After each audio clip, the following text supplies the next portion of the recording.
$100 on every single underdog. Let's see the outcomes. What happened? Full card reaction. Narullo Aliev versus Joe Solecki. Immediately, boring fight to start the card. I'm gonna speed through this card. It wasn't really the most impressive card, other than the main card. The main card was actually quite good. The prelims, kind of trash, but overall, Narullo Aliev started off by just taking down Joe Solecki and controlling him for the most part. Did that for the first 2 rounds, outstruck him as well. Just like he just seemed a little bit slower of the two. In the 3rd round, though, finally Joe Solecki decided, you know what, I can take him down as well. Took him down, probably won the round in all honesty. Yeah, and that's just how the fight went. 2-1, Narullo Aliev. For someone whose name ends with a V, you're not really expecting them to get taken down. So the fact that he got taken down kind of looked amateurish. I had $100 on Joe Solecki. Obviously, every single underdog, $100. Read the title. He let me down here. My boy let me down.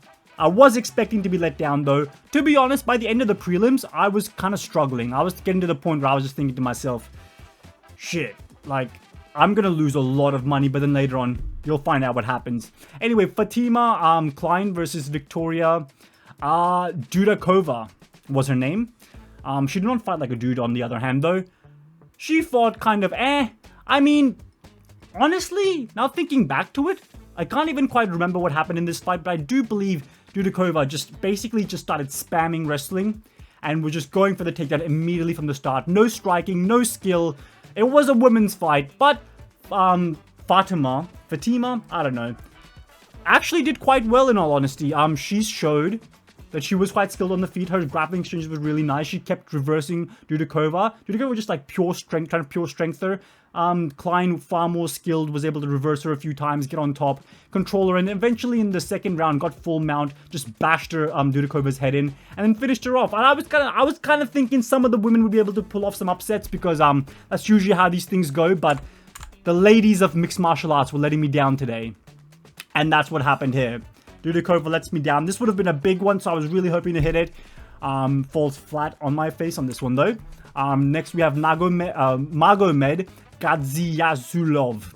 I'm so happy that he lost to Bruno Lopes because I don't want to be repeating that name in future videos. Hopefully he goes on he was, you know what? He was undefeated before tonight. Came in undefeated. Was the favorite. Bruno Lopes, the so satisfying downfall of some of these fighters, his names end with V, was the fact that he got completely out-grappled by Bruno Lopes. Bruno Lopes, well, when I say completely out-grappled, he got pushed against the fence for most rounds and held there. Like, Magomed was legit pushing forward in the 1st round. He was actually landing the better strikes. I thought there was a good case for him to win the 1st round in all honesty. Just because he did more damage and Lopes didn't really do that much on the feet. But overall, Lopes, by the end of it, controlled Magomed for every single round. First one's a toss-up, I suppose. But 2 and 3, clearly Bruno Lopes' round took down Magomed even. Magomed was trying to stop the takedowns, trying to reverse it. But he was getting timed. Apparently he's like a K1 kickboxing fighter. By the way, I'm sweating in this video because I just came back from a run. It is literally like 40 degrees in Australia. It's not 40, it's like 30 degrees in Australia right now.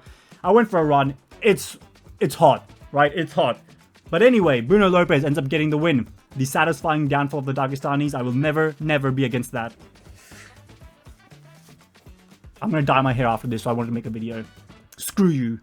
XUC for life. Oh yes, the money was on Bruno Lopes. He pays out, thankfully. Can't say the same thing about Nicolle Caliari, though. Against Ernesta Karechaite.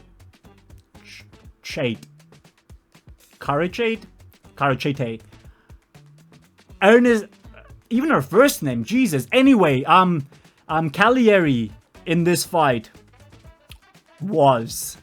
What happened in this fight? Why is my memory so terrible? Ernesta was the taller fighter. Honestly, this is my problem with this fight.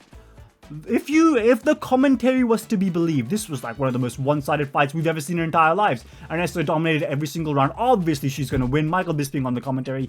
Well, I mean, if this fight is being judged fairly, Ernesta's going to win. What is he on about, dude? I thought the first round, honestly, first 2 rounds, 50-50. Honestly, that's what I thought. And then in the 3rd round, I thought Nicolle had a case to win that round as well. Like, I probably think Ernesta probably won the fight. But I felt like just because Ernesta was like striking from a distance and like Nicolle was having to put in more, you know, she had to lean in because she was way smaller than Ernesta was. She had to lean in, you know, try to get her shots to land. It just looked like she was struggling more, even though the effect of her strikes was kind of like on par with what Ernesta was doing. But apparently, according to the commentary, it was complete garbage on her part. She couldn't do anything right, and should have obviously lost the fight. It was a split decision, so even the judges thought it was a close fight. But for the most part, I thought the commentary was being quite unfair towards Nicolle. And it's not just because I had money on her. I thought she had a good case to win this fight, but yeah. She lost. Another loss. So far, everything is spiraling. You might be thinking, oh my god, this guy is thousands in the hole. I'm not. Preston Parsons. Not yet, but Preston Parsons versus Jacobe Smith. Not much to say here. Preston Parsons got Preston Pesto Pasted in this fight, honestly. He got cooked.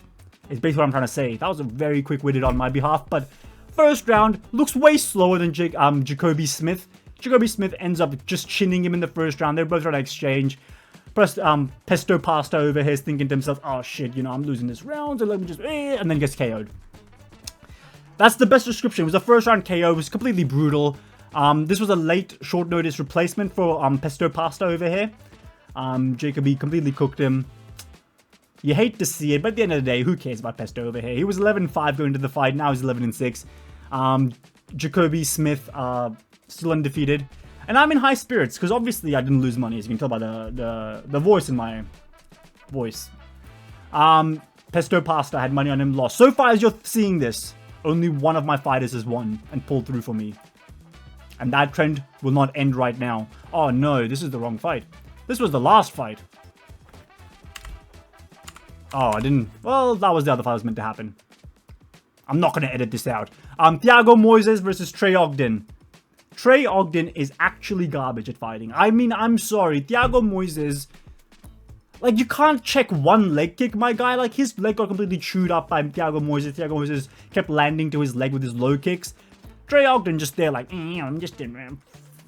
Fuck my hairline. It's basically, he just didn't do nothing in this fight. The first round, he clearly won. Oh, not... Well, I mean, he won the first round. Right? He was doing pretty well on the feet. I'm thinking, okay, continue this for 3 rounds. You're going to win at least 2 of them. Second round comes around. He's winning on the feet. Oh, hallelujah. All of a sudden, one too many low kicks, old mate Ogden shit hairline goes down. Ah, my leg. And it just stays there. Thiago Moises goes on guard, full guard, controls him, and wins the second round. The third round comes around. You know, his coaches are like real happy-go-lucky dudes. Like, they're dumb coaches. You don't want like a happy-go-lucky coach. You want like someone who's going to beat your ass if you lose a fight, right? Anyway, the coach is there. He's like, well, come on. Switch stances. You know, I'm so proud of you. After the fight, they actually said that. I'm so proud of you. You're doing so well out there, pursuing your dreams. Your family's starving tonight. Anyway, that's basically what they were saying to him. Second round comes around. He switches his stance. Gets taken down. And then that's the end of the fight. Trey Ogden doesn't get finished. Yay. But other than that, terrible. The coaches were a bit soy in my opinion, but Thiago Moises stays around in that unranked hierarchy with Drew Dober and Bobby Green. So good on him. Trey Ogden, bearded.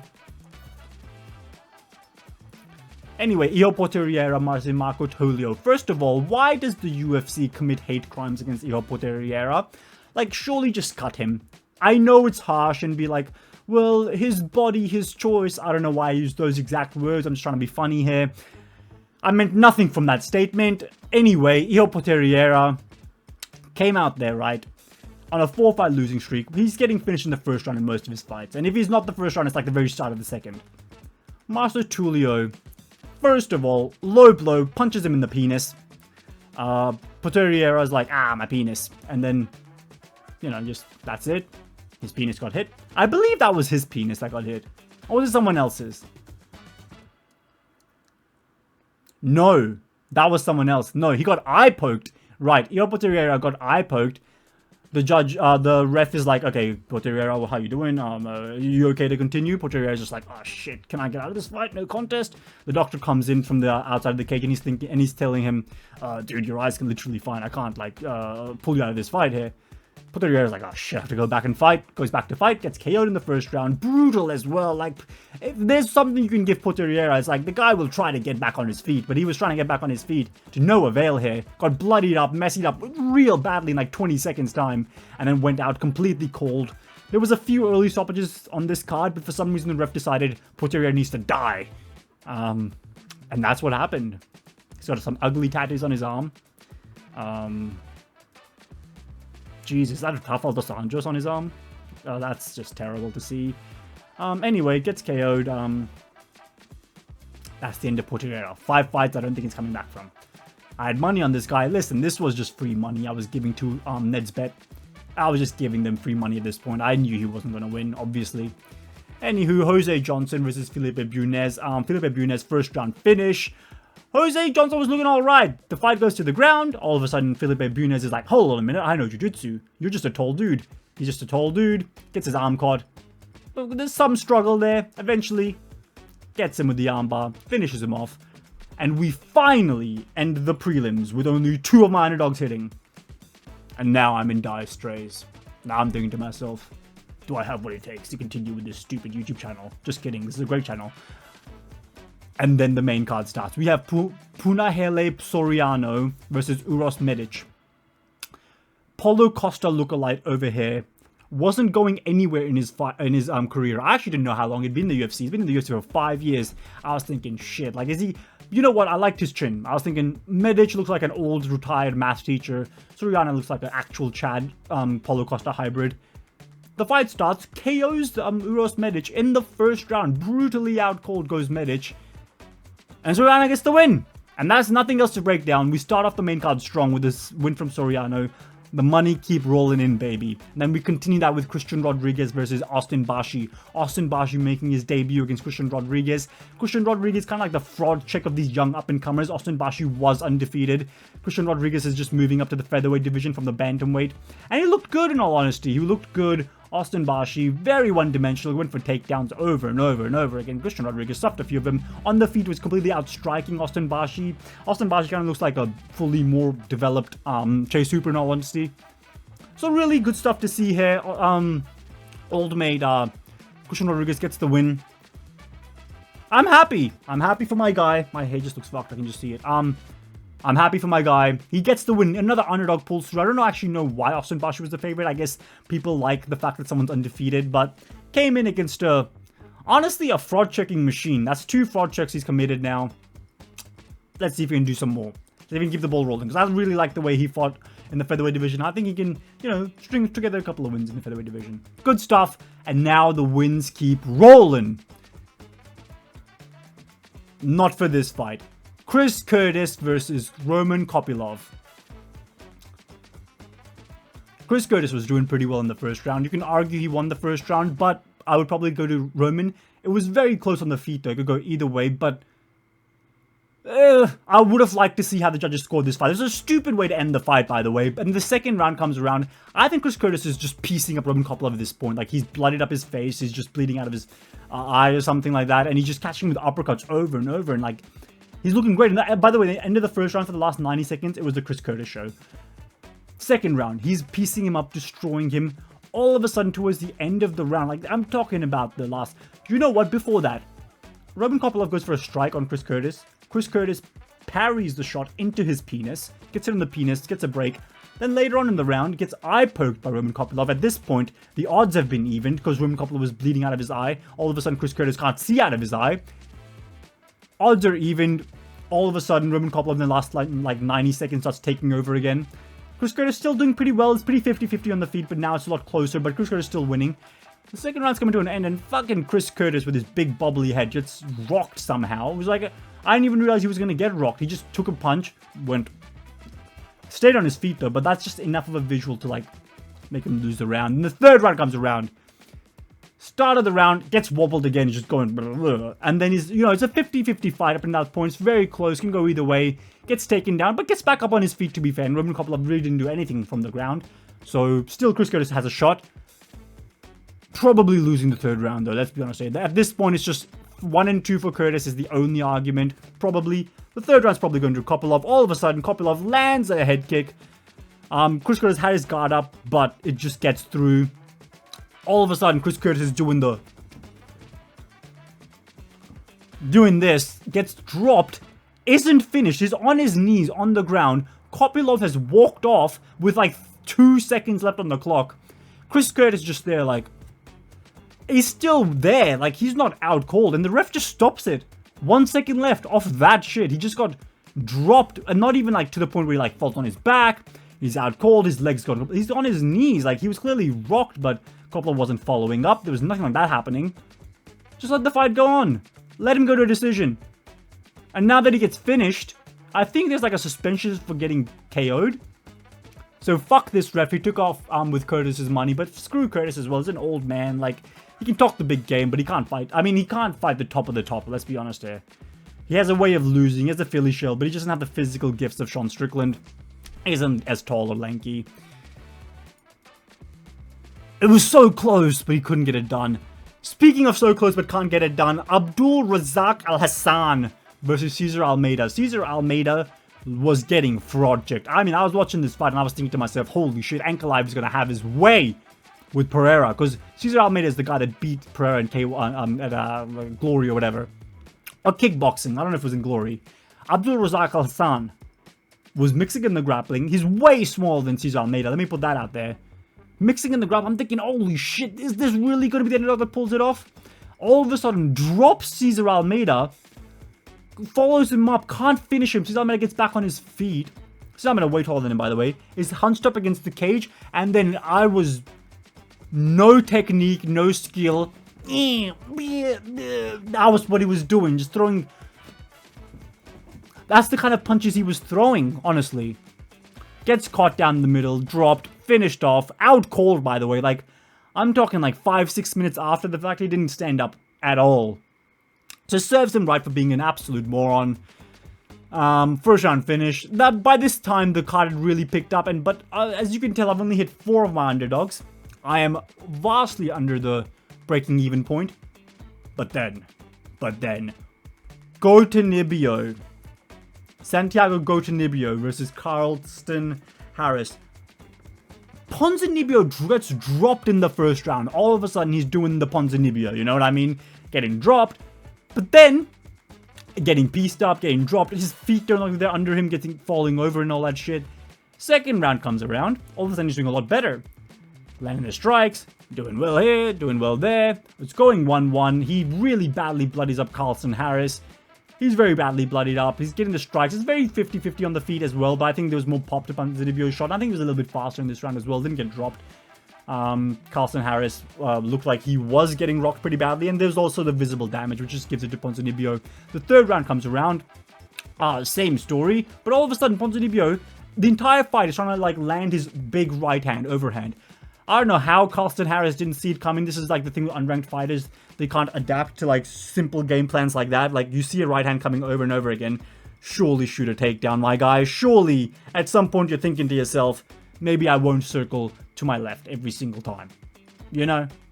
Oh, wait, sorry, I won't circle. You know what I mean? Like just circle to the opposite direction where the punch is coming from, basically. Right? Circling to your left, all of a sudden there's a little, you know, like, come on. No counters. I'm happy though. I wanted Ponzinibbio to win because when I put money on him, he was the underdog. So technically I was right here. But anyway, Ponzinibbio eventually catches Harris. Harris is getting dropped, coming up, getting dropped again. After a while of that happening, the ref just says, enough is enough. This is too much fun. Alright? This is just too much fun. And then stops the fight. Another early-ish stoppage, but whatever. Ponzinibbio wins. I'm happy to see Ponzinibbio win. The road to the title starts now, brother. I beat him, I go to the title. I beat him, and then I go to the title. I beat him, and then I fight Colby Covington, then I go to the title. Ponzinibbio logic. Anyway, the main event, the big fight on the card. I was honestly bored out of my mind. Like, I just saw the walkouts, and I was thinking, why? Kevin Holland versus Rene Ritter would have been so much fun as a Apex main event. You know what I mean? Like, anything but this shit. It's, you know... I guess Dariush and Moicano is too big at this point. But even then, like, even something like, what's his face? Sergey Spivak versus Almeida. I would have taken that as this main event of this card. Anyway, Mackenzie Dern, I thought was going to lose. I almost cashed out. I was thinking, I'm not going to make money of this shit. But all of a sudden, gets a takedown on Amanda Ribas in the first round. Pretty boring. Calls her there. Nothing happens. But she wins the round. Second round, she tries to do the same. Gets reversed. Amanda Ribas gets on top. Controls her. Nothing happens. The round ends there. The third round's where the magic happens. All of a sudden, Mackenzie Dern is thinking to herself, I'm not going to immediately shoot a takedown. Get reversed. Like I did in the second round. I'm gonna be calm. I'm gonna be patient. That's what she does. I mean, you know what? My memory's a bit hazy because I can't lie. I might have been scrolling on Twitter Instagram at this point. But all of a sudden, next thing you know, I look up. Whoa, a flash of light. Mackenzie Dern is now taking down Ribas. But I think at some point Ribas does like reverse it and get on top or something like that. Because there was some good scrambles here and there. Because Dern did end up reversing and getting on top of Amanda Ribas. She did eventually end up getting a full mount on Amanda Ribas even. And all of a sudden I'm thinking, okay, the round's about to end. Don't you dare pull for an armbar. Don't you dare lose position and get on, you know. Because like she was on, like Ribas was on top at the start of the third round. And then it was Dern. But Ribas was on top for longer, so I was thinking to myself, listen, you still have a good argument to win this round because you're doing more damage, you're landing more strikes on top. Ribas just has the long control time, so don't you dare lose your position, you might lose the third round. All of a sudden, Dern is on full mount, striking her, punching, pulls an armbar, and gets it. Women's Jiu-Jitsu works, and the finish happens because of it. Insanity. Ribas tapped out pretty quickly as well, so I'm real happy. We ended the card on a strong note here. Overall, how many underdogs ended up winning? Putting $100 on every single underdog. I believe on the main card I had 4 just right there, and then 2 on the prelims. That's 6 out of 14 fights. You might be thinking, okay, so you lost money. That's not how underdogs work. I only need that many to make a profit. It's on the profit, brother. You know what I mean? And now I have to show you how much profit I've made on this event. As you can clearly see, $114 of profit.